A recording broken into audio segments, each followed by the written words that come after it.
대중가수 양희은 씨라는 분이 있습니다. 이 양희은 씨가 부른 내 나이 40살이라는 노래 가사가 있습니다. 우리가 자주 들어보지는 못했지만 그 양희은 씨의 내 나이 40이라는 삶에는 나는 그 가사를 이렇게 보시면 이런 가사가 있습니다. 나이 19에는 봄이 지나면 또 봄이 오고 여름 지나면 또 여름이 오는데 나이 40이 되니 가을이 지나면 다시 가을이 오고 겨울이 지나면 다시 겨울이 온다. 그런 가사 내용입니다. 한번 생각해 보시기 바랍니다. 19세 그 젊은 청소년들은 봄이 되고 여름이 되면 또 봄이 오고 여름이 오는데 나이가 40이 넘으면 여름이 가고 가을이 오면 봄이 와야 되는데 가을이 오고 또 겨울이 오고 겨울이 되면 봄이 와야 되는데 나이가 40이 넘으면 또 가을이 오고 겨울이 온다. 그런 가사입니다.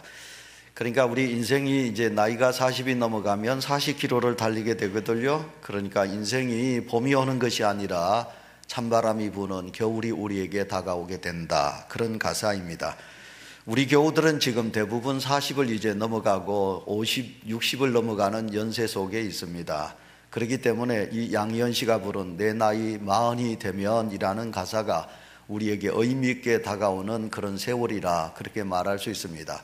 연세가 70이 넘으시고 80이 넘으신 분들은 아이고 이제 뭐 나이 40은 꽃다운 나이인데 뭐 이렇게 생각하는지 모르지만 40이 되면 훌쩍 50이 되고 50이 되면 되었는가 그랬더니 벌써 60이 되고 그러는 나이거든요. 세월이거든요. 성도 여러분, 어느덧 우리는 2014년 이제 송년주일을 맞이했습니다. 마지막 주일을 맞이했습니다. 52번째 주일 아닙니까? 참 세월은 덧없이 우리에게서 빨리 지나갑니다. 여러분, 우리는 이 말이 참으로 상투적이다 그렇게 말할 수도 있겠습니다. 상투적이다는 말은 어떻게 보면요, 또 우리가 그런 해를 맞이하였다, 또 우리가 세월이 또 한 해를 우리에게서 물러갑니다, 이 말이라는 것이거든요. 어쨌든 간에 봄이 지나면 여름이 오고 여름이 지나면 봄이 와야 되는데 가을과 겨울로 끝이 난다면 우리 인생의 덧없음이 우리에게 참으로 한스럽다 그렇게 말할 수 있겠습니다.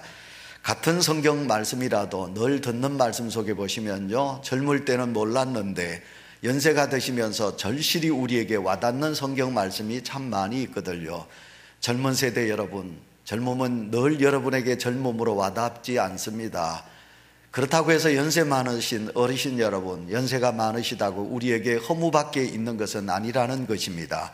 사도행전 2장 17절을 보시면 연세 있는 노인들아 너희들은 꿈을 꾸구라, 이렇게 성경은 우리에게 말씀하고 있기 때문에 흘러가는 이 인생의 세월 속에서 우리가 어떻게 살아야 할 것인가를 한번 생각해 볼 수 있습니다. 여러분, 욥기서 14장 1절에 보시면 여인에게서 나 태어난 사람의 수명은 하루살이와 같은데도 괴로움으로 가득 차 있다. 꽃처럼 피었다가는 쓰러지고 그림자처럼 덧없이 지나간다 라고 욥은 노래하고 있습니다. 성경 시편 90편, 그러니까 모세의 시입니다. 모세가 노래하기를 뭐라고 말했습니까? 인생이라는 것이 하나님 앞에서는 천년도 하루 같아서 하나님께서 휩쓸어 가시면 인생은 한바탕 꿈이며 아침에 피었다가 지는 풀과 같은 것이 우리 인생이다 라고 모세가 노래를 했습니다. 이런 말씀처럼 절실하게 피부에 와닿는 세월 속에 먹어져가는 먹는 나이 속에 우리는 지금 서 있다고 그렇게 말할 수 있습니다. 하지만 성경은 우리 인생이 짧으니까 허무하게 살다가 의미 없이 살다가 가는 인생이냐 이렇게 말하지 않습니다. 성도 여러분, 짧은 인생이라 할지라도 이 짧은 인생 속에서 우리에게 하나님께서 주시는 말씀은 영원이라는 말씀을 주고 있습니다. 여러분, 우리가 오래 살면 7, 80, 강건하면 80이라도 그랬습니다. 그러나 여러분, 8, 90으로 끝나는 인생이지만 이 인생 속에서 성경은 우리에게 영원이라는 말씀을 하고 있습니다. 영원, 영생. 그러니까 이 짧은 인생에서 예수 그리스도를 믿으면 우리는 영원히 산다, 영생이 주어지게 된다. 그러니 이 인생에서 우리는 참으로 짧은 인생이지만 무엇을 찾고 무엇을 심느냐에 따라서 우리는 영원한 하나님의 나라인가 아니면 지옥인가 하는 것이 우리 짧은 인생에서 달려있는 것입니다. 성경이 말하고 있는 영원 또는 영생은 시간을 양쪽으로 무한정 늘여놓는 것을 가르치지는 않습니다. 성경이 말하고 있는 영원은 질적인 개념인 것입니다. 하나님의 나라에서 영원은 우리에게 참 화려하고 행복과 기쁨이 있는, 눈물이 없고 아픔이 없고 죽음이 없는 영원한 세상 아니겠습니까? 그러니까 영원이라는 개념은 우리에게서 양적인 것을 말하는 것이기도 하지만, 그러나 예수 그리스도를 믿는 성도에게는 영원은 질적인 것이다. 만약 우리가 지옥에서 영원히 산다고 생각해 보세요. 그 영원은 우리에게 너무너무 슬픈 것이고 괴로운 것이지만, 그러나 우리가 천국에서 영원히 산다는 것은 우리에게 말할 수 없는 행복과 기쁨이 아니겠습니까? 옛날에는 무턱대고 오래 사는 것, 장수하는 것이 복이라고 그랬습니다. 왜냐하면 60을 넘지 못했거든요. 그래서 60 환갑을 잔치를 크게 했습니다. 그러나 여러분, 지금은 오래 사는 것이 그렇게 복이 아닙니다. 지금은 건강하게 사는 것이 복인 것입니다. 성도 여러분, 올 한 해 동안도 여러분 혹시 육체적인 고난이 있다고 해서 여러분 슬퍼하지는 마십시오. 육체가 아무리 건강해도 마음이 서글프면요, 우리 인생은 행복하지 못한 것입니다. 내 육체가 건강하지 못해도 마음과 내 영혼이 건강하면 누구보다도 우리는 감사하면서 사는 존재가 아니겠습니까? 혹시 오늘 이 예배를 드리는 사랑하는 성도들 중에, 또 여러분의 가정의 자녀들이나 가족들 중에 육체적인 질고를 가지고 있는 성도가 계신다면 하나님의 은혜로 건강하시고, 또 마음에 건강치 못한 성도가 계신다면 하나님의 위로가 여러분에게 있으시고, 또 영적으로 병든 성도가 계신다면 더 하나님을 우러러 보셔서, 그래서 영원히 잘 되는 복을 누리셔서 내년 새해 2015년도는 여러분 삼박자죠, 그죠? 여러분의 육체와 그리고 여러분의 마음과 그리고 여러분의 영혼이 강건한 복을 누리는 은혜가 있으시기를 축원합니다. 오늘 갈라디아서 6장 6절부터 10절 말씀, 여러분 이제 한 해 동안 우리는 많은 것을 심었습니다. 설교 제목이 수학의 법칙이라는 말씀입니다. 무엇을 심었느냐, 무엇을 심었냐에 따라서 우리는 거두는 것이 확실하게 있다는 것입니다. 세상에는 다양한 법칙이 있습니다. 그리고 원리가 있습니다. 자, 여러분, 우리는 이 세상적인 법칙과 원리를 따르는 사람이 인간이기도 하고요, 인격적인 사람이기도 하고, 특별히 예수 그리스도를 믿는 성도는 누구보다도 이 세상적인 법칙과 원리를 지켜야 할 도리가 우리 속에 있는 것입니다. 여러분, 실패한다 그러면 실패에도 뭔가 원인이 있다는 것입니다. 요인이 있다는 것입니다. 왜 실패했습니까? 내가 잘못했기 때문에 실패할 수도 있는 것입니다. 그렇다면 성공하셨습니까?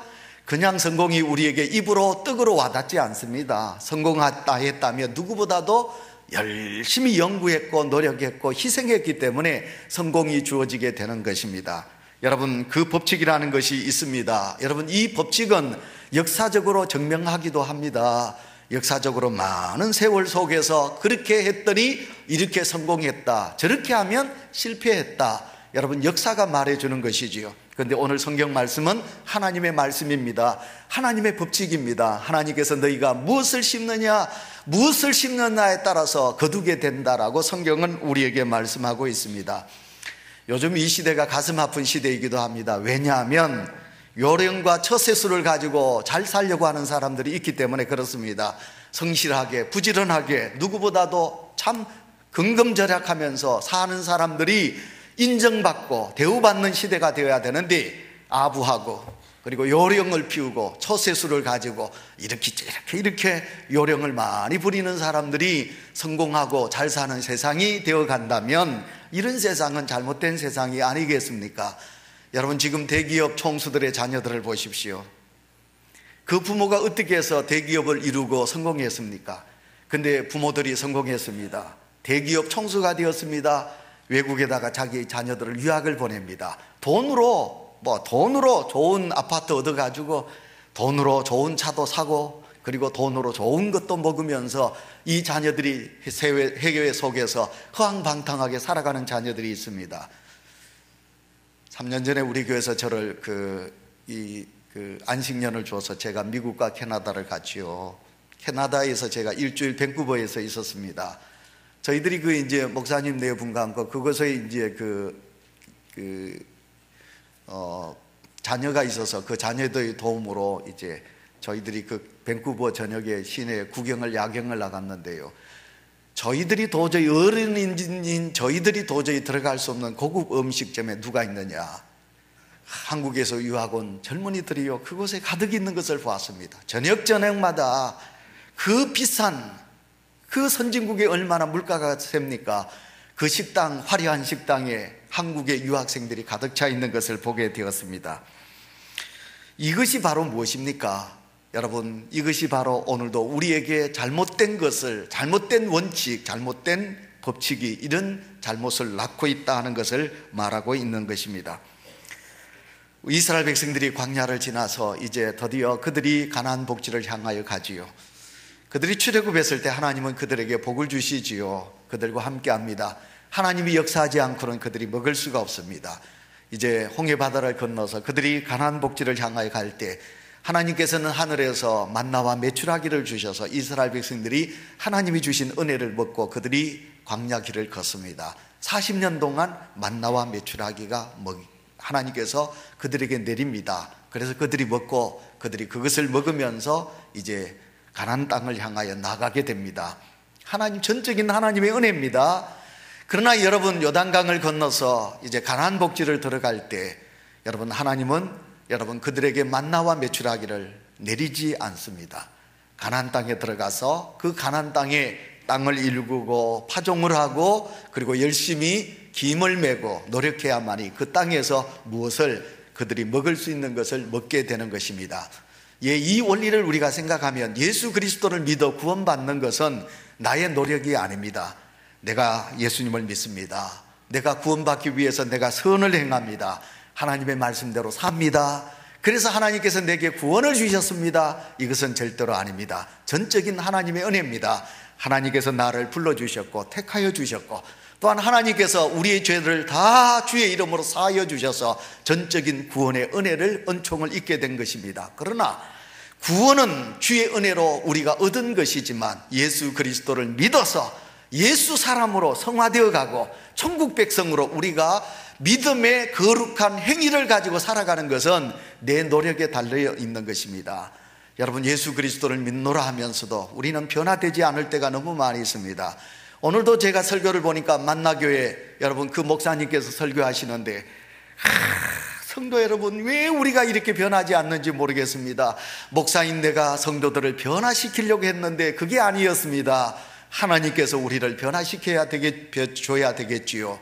자, 여러분, 우리가 예수 그리스도를 믿어 구원받은 하나님의 사람입니다. 누누이 말씀을 드리지만 우리는 세상 사람이 아닙니다. 거룩한 하나님의 성스러운 하나님의 부름받은 하나님의 아들이요 하나님의 딸입니다. 그런데도 내 머리는 내 욕심으로 가득 차 있습니다. 내 마음에는 내 이기심으로 가득 차 있습니다. 원망과 불평으로 가득 차 있습니다. 세상 사람들보다 더 못난 생각을 할 때가 너무 많이 있습니다. 세상 사람들보다 내 가슴이 좁을 때가 너무 많이 있습니다. 이해심이 부족할 때가 너무 많이 있습니다. 여러분, 이렇게 해서 우리가 어떻게 천국 갈 수 있겠습니까? 천국 가서 우리 하나님 앞에 어떻게 설 수 있겠습니까? 하나님 앞에 섰을 때 이지양 목사야, 너 목사인데 성직자 있는데 네가 그것밖에 생각하지 못하고 네가 그것밖에 살지 못하고 내게 왔느냐? 하나님께서 우리에게 그렇게 말하신다면 여러분, 하나님 앞에서 얼마나 부끄러운 구원받는 성도가 되겠습니까? 여러분, 그렇습니다. 오늘도 우리가 이 땅의 삶을 살아갑니다. 여러분, 우리가 이 땅을 살 때 여러분, 거룩한 하나님의 사람으로서 살기 위하여 우리는 애를 쓰고 노력을 해야 되는 것입니다. 광야 40년 동안은 하나님께서 만나와 메추라기를 은혜로 그들에게 공짜로 주셨습니다. 아무것도 없이 하나님께서 그들에게 주셨습니다. 그러나 요단강을 건널 때부터 여러분, 출애굽기는 하나님의 은혜의 책이라면 여러분, 여호수아가 이스라엘 백성들을 이끌고 여러분 법궤를 어깨에 메고 요단강을 건너서부터는 그들이 여호수아서는 뭡니까? 정복의 책입니다. 가나안 땅을 쟁취해야 되는 것입니다. 그곳에 7 족속을 몰아내야 되는 것입니다. 그곳에서 어때야 됩니까? 누구보다도 열심히 땅을 일구어야 됩니다. 그리고 노력을 해야 그들은 가나안 땅의 젖과 꿀을 얻어먹게 되는 것입니다. 마찬가지입니다. 우리의 성도의 삶이 그것입니다. 이 땅에서 우리가 한 해 동안도 우리가 무엇을 심었고 그 심은 것을 거두기 위해서 얼마나 애를 썼으며 우리가 거두기 위하여, 추수하기 위하여 얼마나 많은 땀과 눈물을 흘렸느냐, 이것입니다. 여러분, 예수 그리스도를 믿는 자녀들은 잘 되셔야 합니다. 큰 그릇이 되어야 합니다. 누구보다도 공부를 많이 하고, 누구보다도 넓은 세상에서 공부도 많이 하고 견문을 많이 넓혀야 합니다. 큰 그릇을 만들어야 합니다. 그런데 예수 그리스도를 믿는 자녀들이 교회 다녀보니까 기도하면 된단다, 공부하지 아니하고 척은 늘 덮어놓고 PC 컴퓨터나 하고 스마트폰이나 만지면서 하나님 내 공부 잘하게 해주세요. 에따 이놈아, 하나님 공부 잘하게 하실까요? 예수 그리스도를 믿는 자녀들은 누구보다도 입시 경쟁에서 이길 수 있고, 내가 하나님의 귀한 은사를 받아 큰 인물이 되기 위해서 어떻게 해야 됩니까? 남보다 더 잠을 적게 자야 됩니다. 누구보다도 더 책상에 많이 앉아 있어야 합니다. 누구보다도 더 많이 책을 봐야 합니다. 그렇게 땀을 흘려야만이, 심어야만이 하나님은 그 자녀들을 귀하게 더 크게 세워주시게 되는 거지요. 아랫께도 우리 권사님의 아들이 공부하기 위하여 떠나기 전에 제게 기도하러 왔습니다. 제가 그렇게 기도했습니다. 하나님, 이 아들에게 지혜와 총명을 주셔야 되겠지만 집념을 주시옵소서, 끈기를 주시옵소서, 누구보다도 성실하게 공부할 수 있도록 하나님 역사하여 주시옵소서, 공부하는데 지장이 되는 약한 몸이 아니라 건강한 몸을 주시옵소서. 제가 그렇게 기도한 겁니다. 되게 해 주십시오. 판사가 되게 해주십시오. 장관 되게 해주십시오. 별이 되게 해주십시오. 이게 아니라는 것입니다. 별을 달기 위해서는 누구보다도 열심히 노력을 해야 되는 것입니다. 노력의 대가가 없는, 여러분, 파종의 대가가 없는 수학은 있을 수가 없다, 그 말이거든요. 오늘 본문 말씀, 파종과 수학의 법칙을 발견하게 됩니다. 원인이 있으면 결과가 있습니다. 우리의 일상은 파종과 수학의 법칙이 반복되고 있습니다. 우리는 일생 동안 파종을 하며 살아가고 있습니다. 돈을 파종하는 사람은 있습니다. 수전노로 사는 사람도 있습니다. 돈은 어디에 얼마나 어떻게 써야 되느냐고 디모데후서 6장 13절부터 말씀합니다. 선을 행하고 선한 사업을 많이 하고 나눠주기를 좋아하며 너그러운 자가 되게 하라. 이것이 장래의 자기를 위하여 좋은 틀을 쌓아 참된 생명을 취하는 것이니라. 아멘. 여러분, 잠언서 19장 17절 말씀에 가난한 자를 불쌍히 여기는 것은 여호와께 구워드리는 것이니 그의 선행을 그에게 갚아주시리라. 아멘. 여러분, 남을 돕는 것은 파종입니다. 구제하는 것은 사라지는 것이 아니라 하나님께서 부어주시는 은혜라고 말할 수 있습니다. 우리가 선을 행하고 우리가 구제를 많이 하면 하나님께서 채무자가 되십니다. 그래, 네가 내게 이렇게 했구나, 네가 내게 이렇게 많은 것을 희생했구나, 하나님이 기억하시는 것입니다. 그리고 하나님께서 그 모든 것을 자녀들에게 갚아주시는 하나님이신 것입니다. 헌금도 마찬가지요. 이 땅의 귀한 일들도 마찬가지가 아니겠습니까? 우리가 매일 말을 하고 사는 존재입니다. 말도 파종과 수학의 원칙이 있습니다. 내가 말하는 것은 어디에 심겨지는 것인가? 여러분, 그것은 곧 내 가정의 자녀 손들에게 심겨지는 것이 되는 것입니다. 부모가 자녀들에게 말을 많이 하는 것은 여러분, 그 아이에게 인생에 있어서 큰 일평생 영향을 주는 것입니다. 어저께 그 케이블 TV 장경동 목사님도 나오시더라고요. 그 TV를 보니까 그 가훈에 대한 이야기를 하더라고요. 근데 그 출연진들을 뚝 앉혀놓고 이제 이거는 누구의 가훈일까요? 나왔습니다.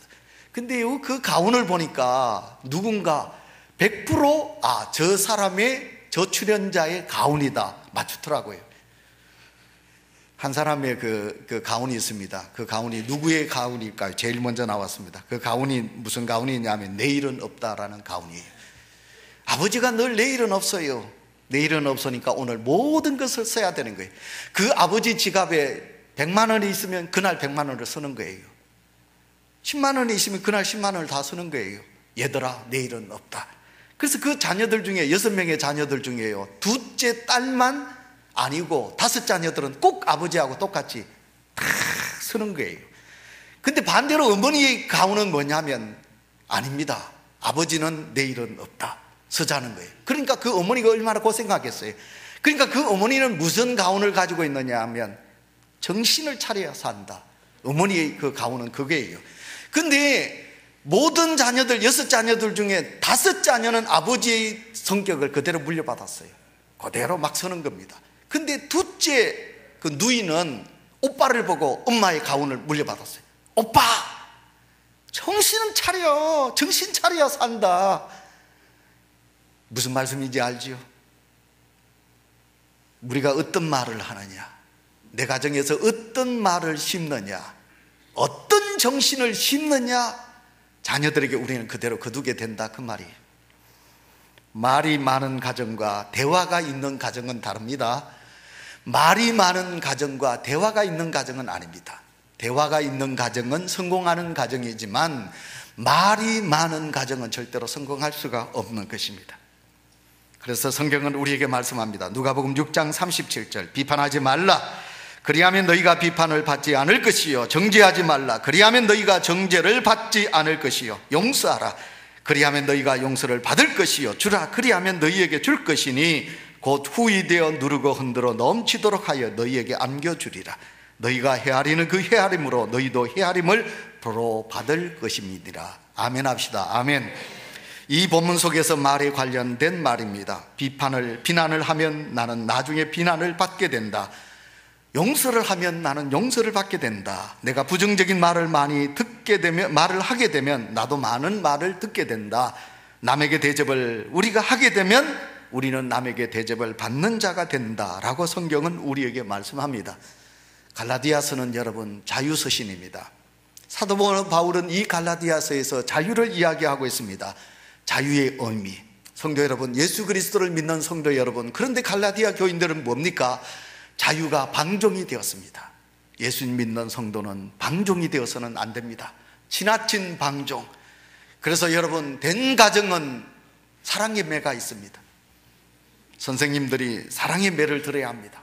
회초리를 들고 네가 지은 죄가 이것이냐? 예, 잘못했습니다. 그럼 몇 대를 맞아야 할까? 예, 제가 잘못한 거 생각해 보니까 5대를 때려 주십시오. 그러면 좋아. 네가 잘못한 것에 대하여 네가 매를 맞아야 돼. 종아리를 긋고 5대를 때린다든지 맞아야만이 그 자녀는 올바로 클 수 있는 것입니다. 세계 어느 민족보다도 우리나라가 자유가 있습니다. 여러분, 민주주의의 고난이 있었습니다만, 그러나 민주주의를 쌓기까지 우리나라는 역사는 짧았습니다. 그렇다 보니까 지금 우리나라는 자유의 방종 속에 있습니다. 이 설교를 들으면 우리 젊은 세대들과 성도님들이 목사님 그건 아닌데요 라고 말하는지 모르지만, 저는 캐나다를 가보고요, 그 나라가 사회주의 국가인 것을 알고, 그렇구나, 사회주의 국가니까 이렇게 질서가 있고 사회에 모든 인격이 있는 백성들이 살고 있구나 하는 것을 제가 느꼈습니다. 저도 우리나라가 뭔가 좀 구속도 있으면서 자유가 있는 그런 나라이면 너무 좋겠습니다. 여러분, 중국은 가면요, 사회주의를 하면서 자본국가가 중국입니다. 그래서 여러분, 중국이라는 나라가 얼마나 지금 발전하고 있는지 모르겠습니다. 제가 2년, 3년 만에 제가 영길을 갔지요, 이번에. 근데 영길이라는 도시가 얼마나 변해 있는지 제가 너무너무 놀랐습니다. 우와, 중국이라는 나라가 지금 엄청나게 발전하고 있는 것을 보게 됩니다. 거기에는 뭔가 구속도 있습니다. 우리 인간의 자유를 좀 구속하는 뭔가가 있습니다. 사랑하는 성도 여러분, 자녀들을 사랑하십니까? 제가 이 설교 하시면 젊은 세대들 잘 들으셔야 합니다. 여러분, 하나 둘밖에 없는 자녀들을 정말 사랑하십니까? 그렇다면 여러분, 자녀들에게 사랑의 배를 드십시오. 아닌 것은 아니라고 분명히 가르치세요. 잘한 것은 칭찬을 하고 상을 줘야 되지만, 아닌 것은 아니라고 할 수 있는 부모가 될 때 그 자녀들에게 너무 많은 하나님의 복을 심게 되는 것입니다. 마찬가지입니다. 오늘도 우리가 귀한 것을 얻었다면 뭐가 있어야 되겠습니까? 분명한 희생의 대가가 지불되어야 된다는 것입니다. 희생의 대가가 없이, 파종의 수고가 없이, 심는 땀이 없이 어떻게 수확의 결실을 얻을 수가 있겠습니까? 가장 기본적인 법칙을 무시하며 하나님 아버지 앞에 그냥 입만 벌리고 복을 달라고 하는 신앙은, 이 신앙은 잘못된 것입니다. 성도 여러분, 오늘 갈라디아서 6장은 우리에게 무엇을 심든지 그대로 거둔다고 성경은 우리에게 말씀하고 있습니다. 자, 여러분, 지금 우리는 12월 말입니다. 우리는 추수한, 오늘 원래 우리가 파종한 것을 거둘 수 있는 수확의 시간입니다. 자, 여러분, 이 한 해 동안 여러분 무엇을 심으셨습니까? 무엇을 심으셨습니까? 육체를 위하여 썩어질 것을 심으셨습니까? 여러분, 성령을 위하여 성령을 심으셨습니까? 성령을 심으면 영생을 거둔다고 했습니다. 무엇을 심으셨습니까? 썩어져갈 육체를 위하여 심으셨습니까? 영원한 영생, 하나님의 나라를 위하여 여러분 무엇을 심고 이 한 해를 달려오셨습니까? 하나님의 은혜가 아니면 우리가 어떻게 삽니까? 저같이 부족한 목사, 하나님의 은혜가 아니면 어떻게 목회할 수 있습니까? 이 자리에 계신 성도 여러분, 우리 하나님의 은혜가 아니면 여러분 어떻게 중공업에서 30년이 넘도록 안전하게 여러분 퇴직할 수 있었습니까?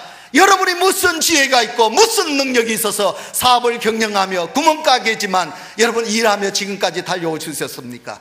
여러분의 자녀들이 어떻게 지금까지 이렇게 착하게 성장할 수 있었습니까? 하나님의 은혜가 아니면 아니었습니다. 그런데 하나님의 은혜는 우리가 저버렸습니다. 하나님의 은혜는 우리가 무시했습니다. 그리고 내 삶에 내 이기적인 내 육체를 위한 썩어질 것을 위하여 시간을 투자하고 물질을 투자하고 그렇게 달려오지 아니하셨습니까?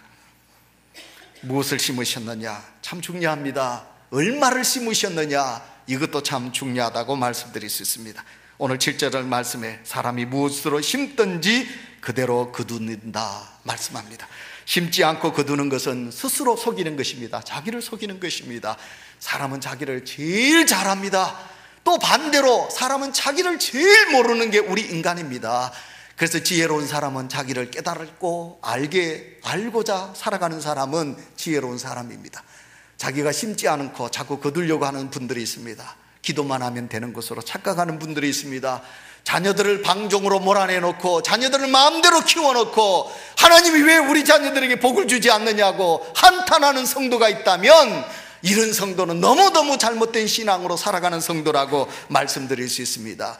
여러분, 내가 심지 않고 내가 많은 것을 심지 않고 많은 것을 거두려고 하는 것은 자기를 속이는 것이요 더 나아가 하나님을 속이는 것이라 그렇게 말할 수 있는 것입니다.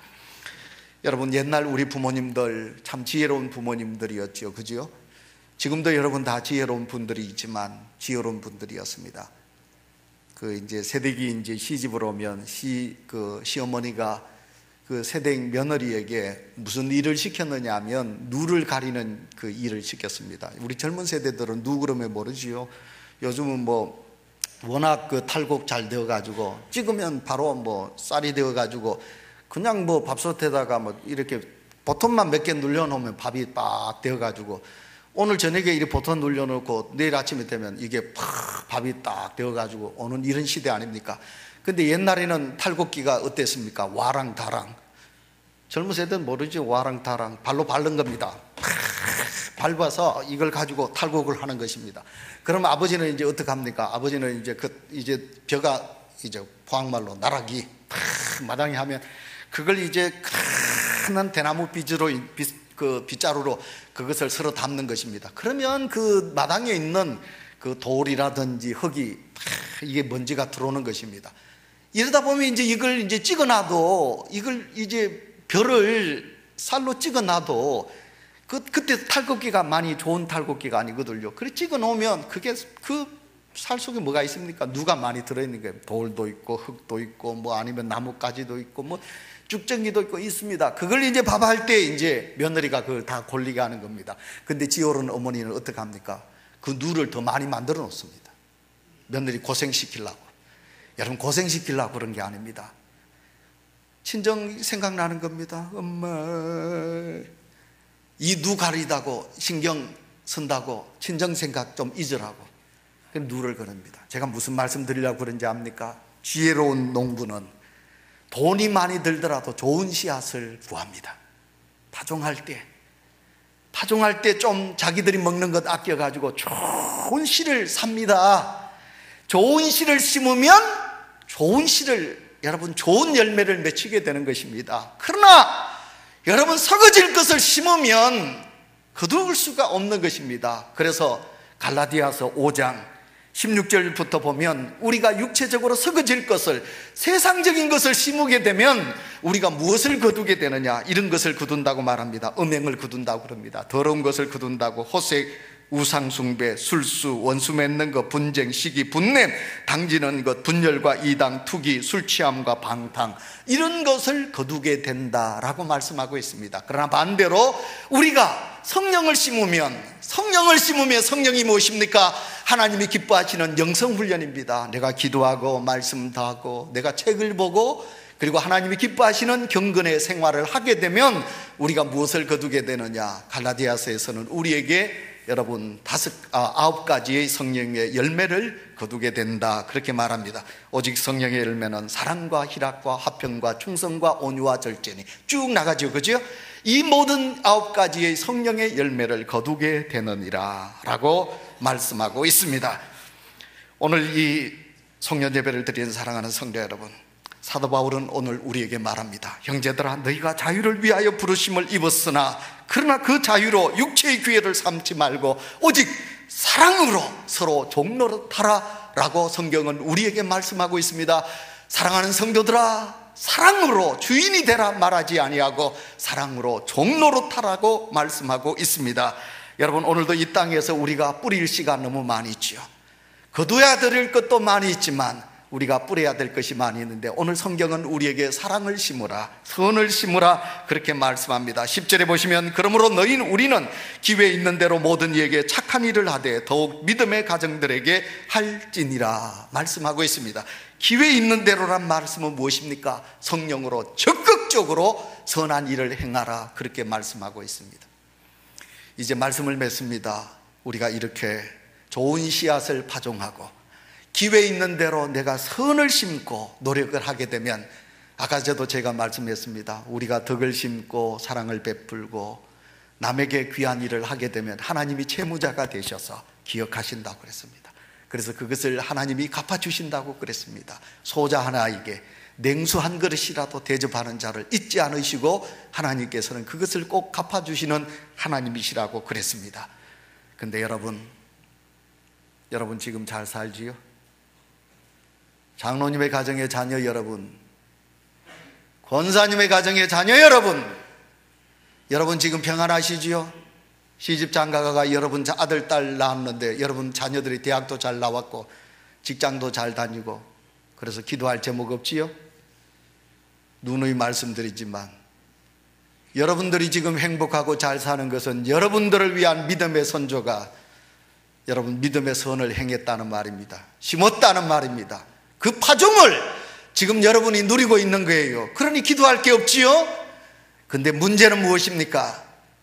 그러면 여러분이 그렇게 귀하게 여기는, 눈에 넣어도 아프지 않는 여러분의 자녀들을 위하여 그럼 여러분은 무엇을 하고 계시느냐 말이에요. 무엇을 심고 있느냐 말이에요. 그 자녀들을 위하여 성령을 심고 계십니까? 혹시 여러분 그 자녀들을 위하여 썩어질 것을 심으면서 그 자녀들에게 성령을, 영생을 기대하지는 아니하십니까? 우리의 사랑하는 선배들은 우리를 위하여 먹지 않고 입지 않고 심으셨어요.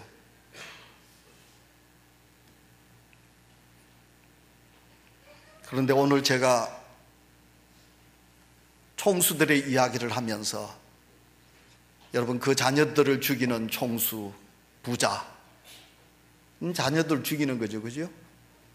그 자녀들만 죽는 게 아니라 그 회사에 녹을 먹고 있는 이 나라의 모든 경제를 죽이는 거지요. 그 회사가 살면 그 회사에 종사하는 모든 이들의 가정의 자녀들을 살리는 일인데, 자기 자녀들을 잘못 살게 해서 잘못 키워가지고 그 회사의 오너를 만들어 놓으면 그 회사를 온전히 이끌지 못하면 그 회사를 일구기 위하여 애쓴 모든 사람들을 다 죽게 하는 거지요. 제 말씀이 일부 예배 설교하고 조금 빗나갈 수도 있는데, 파종과 수확, 자, 무엇을 심느냐 무엇을 거두느냐, 참 저희들은 중요한 시점에 서 있습니다. 여러분 수확을 하기 위해서는 좋은 것을 심어야 되고 노력이 필요하고, 그 다음에 농부가 기다리듯이, 이른 비와 늦은 비를 기다리듯이 우리는 그 기다림이 있어야만이 우리는 수확이 있을 수 있다, 그런 것입니다. 온유교회 사랑하는 성도 여러분, 후손을 위하여 잘 심으세요. 많이 심으세요. 특별히 오늘 주신 말씀 그대로 사랑을 심으세요. 선을 심으세요. 그리하면 하나님께서 그 모든 것을 갚아주실 줄 믿습니다. 하나님의 은혜가 감사합니다. 오늘도 저희들은 많은 수확을 누리고 있습니다.